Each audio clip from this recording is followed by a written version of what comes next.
जय हिंद साथियों। आज का दिन यानी कि 10 अगस्त 8वें वेतन आयोग के लाभार्थियों के लिए बड़ा महत्वपूर्ण दिन है, क्योंकि आज वेतन आयोग के समकक्ष एक जज साहब और अपने 2 वकील साथियों के साथ जितनी भी 8वें वेतन आयोग की डिमांड हैं, जो मेमोरेंडम सबमिट किए हैं, उनको रूबरू उनके समकक्ष रखने जा रहे हैं।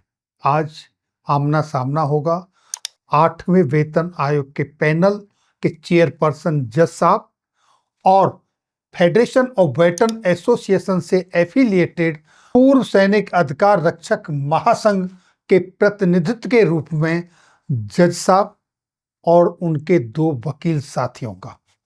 और जो मांगे होंगी वो क्या क्या होंगी, जो पहले मेमोरेंडम में जा चुकी हैं, और वही मैं आपको यहां दिखाने जा रहा हूं कि वो मांगे आपकी क्या क्या होंगी।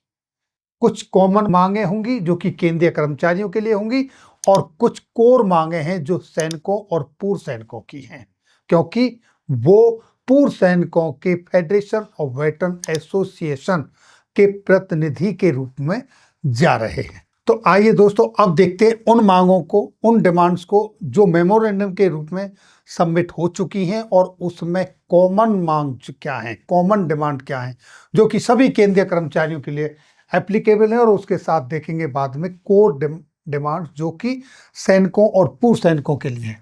कॉमन की अगर हम बात करें तो फिक्स्ड मेडिकल अलाउंस की बात है, बढ़ने की रिस्क एंड हार्डशिप अलाउंसेस की बात कही गई है, एनुअल इंक्रीमेंट, फिटमेंट फैक्टर की बात की गई है, ये आप यहाँ देख रहे हैं। बहुत ही संक्षिप्त में एलटीसी की मांग की गई है, लीव इनकैशमेंट की मांग की गई है, इनको बढ़ाने की, restore commutation pension, family pension को बढ़ाने की मांग की गई है, 50% डीए मद, इंटरिम रिलीफ 10% और एडिशनल पेंशन 80 साल की बजाय 65 साल पर लाने की, ग्रेजुएटी एक्स ग्रेशिया और इंश्योरेंस इसकी डिमांड है, इंडेक्सेशन करने की बात कही गई है, फिक्स्ड मेडिकल अलाउंसेस, ये कॉमन मांगे हैं। और इसके साथ जो कोर मांगे हैं सैनिकों और पूर्व सैनिकों की, जैसे ओआरओपी से रिलेटेड हैं, ओआरओपी की जितनी भी एनोमलीज हैं वो सब रिजॉल्व होनी चाहिए, ओआरओपी प्रीमेचर रिटायरी को भी मिलनी चाहिए, इक्वलाइजेशन एवरी 2 ईयर्स होना चाहिए 4 साल की बजाय, और जो रिजर्विस्ट हैं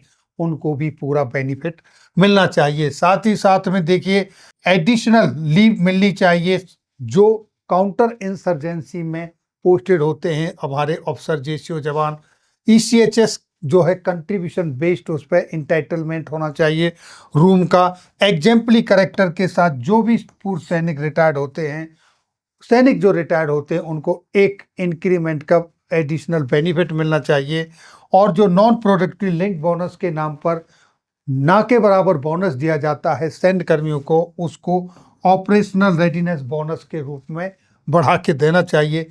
इस तरीके से बेसिक पेंशन जो तीसरे वेतन आयोग से पहले 70% मिलती थी, उसको रिस्टोर करना चाहिए। ऑनरी रैंक का बेनिफिट सभी को मिलना चाहिए, और ऑनरी रैंक के अंदर कोई भेदभाव नहीं होना चाहिए। एमएसीपी हर 6 साल पर मिलनी चाहिए। ये सारी मांगे मेमोरेंडम के रूप में रखी जा चुकी हैं। इन सब के ऊपर आज जज साहब जो कि चेयरपर्सन हैं पैनल के, जस्टिस सुप्रीम कोर्ट के रिटायर्ड रंजना प्रकाश देसाई जी, उनका सामने बैठेंगे एक जज साहब अपने 2 साथी वकीलों के साथ। तो ये कौन है जज साहब, कौन है उनके 2 साथी वकील साहब, आइए अब उस पर चलते हैं। तो दोस्तों, अब मैं बात करता हूं जज साहब की, जो कि एफवीए का प्रतिनिधित्व करने गए हुए हैं, वेतन doctor Raj Narayan Singh, district and session जज सेवानिवृत्त। और उनके साथ जो वकील साहब गए हुए हैं, देखिए वेतन पवन कुमार एडवोकेट वकील साहब, और जो दूसरे साथी हैं जो कि इस वक्त आप देख रहे हैं वेतन जी के पाठक। ये तीनों लोग आज 8वें वेतन आयोग के सम्मुख केंद्रीय कर्मचारियों की, पूर्व सैनिकों के मुद्दे हैं उनको रखेंगे, जैसा कि मैंने अभी अभी आपको बताया ज्ञापन में मेमोरेंडम के रूप में वो हम पहले ही सबमिट कर चुके हैं। तो ये बहुत ही महत्वपूर्ण दिन है पे, पेंशन और अलाउंसेस से रिलेटेड, जितने भी मसले हैं 8वें वेतन आयोग की जो रिकमेंडेशन जाएंगी सरकार के पास, उनको प्रेजेंट करने का सही तरीका है।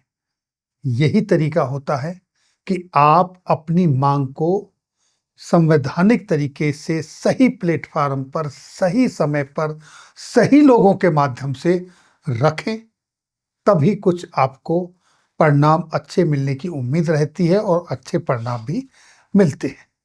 एक छोटा सा एग्जाम्पल के तौर पे मैं बताना चाहूँगा कि अगर आप छुट्टी चाहते हैं, छुट्टी की आपको ज़रूरत है, लेकिन आप अपना एप्लीकेशन नहीं दे रहे लीव के लिए, आप अपने डिपार्टमेंट से स्पेसशीट नहीं दे रहे, आपकी लीव को सैंक्शनिंग अथॉरिटी तक रिक्वेस्ट नहीं जा रही और फिर आप चिल्ला रहे हो कि मुझे छुट्टी चाहिए थी, छुट्टी नहीं मिली, तो ये गलत तरीका है।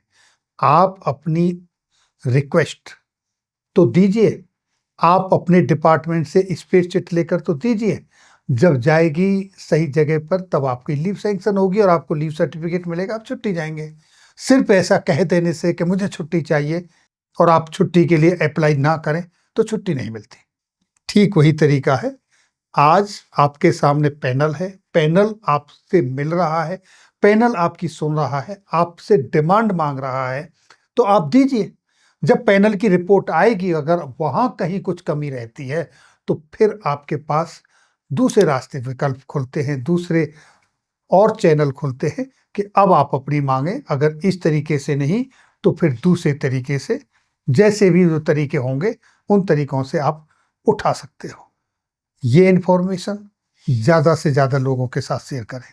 आपकी मांगे क्या है, सारी चीज़ क्या है, ज्ञापन क्या है, इससे रिलेटेड जितने भी डॉक्यूमेंट हैं आप हमारी सैनिकवेलफेयर.इन की वेबसाइट पर देख सकते हो, वहाँ से ले सकते हो, स्टडी कर सकते हो।